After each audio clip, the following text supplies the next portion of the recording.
Ahmedabad municipal કોર્પોરેશને fire બ્રિગેડના service ચાર્જમાં વધારો કર્યો છે।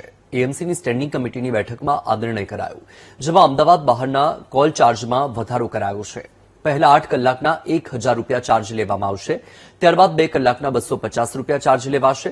આ સિવાય રેસિડેન્ટ કે દુકાનના કોલ માટે પહેલા 8 કલાકના 500 રૂપિયા ચાર્જ થશે અને તેના પછીના 2 કલાકના રૂપિયા 125 ચાર્જ વસૂલાશે। આ વધારો આગામી સમયમાં અમલમાં આવશે। जनरली अमदावाद म्युनिसिपलनी जे हद होय छे एनी अंदर फायर ब्रिगेड में कोई चार्ज लेवामां नथी आवतो, पण घणी वखत प्राइवेट जग्याओमां, जीआईडीसी में, इंडस्ट्रीयल जग्याओमां के अमदावाद शहरनी बहार ज्यारे आवा फायरना कॉल मळता होय छे त्यारे फायर विभागनी गाड़ीओ जे छे त्यां जती होय छे।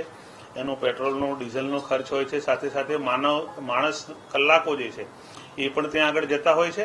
अने मानो के बधी ज गाड़ीओ मोटो कॉल होय ने त्यां जती होय त्यारे अमदावाद शहर में कोई व्यवस्थाओ थाय, कोई बीजी फायरनी शक्यताओ थती होय के फायरनो कॉल आवे त्यारे ए तकलीफ ना पड़े एना माटे आ भाव जे छे वधार्या छे। भाव छेल्ले 2011 में वधारेला हता, 15 वर्ष पछी फरी वखत आ भाव जे छे एनो वधारो करवामां आव्यो छे।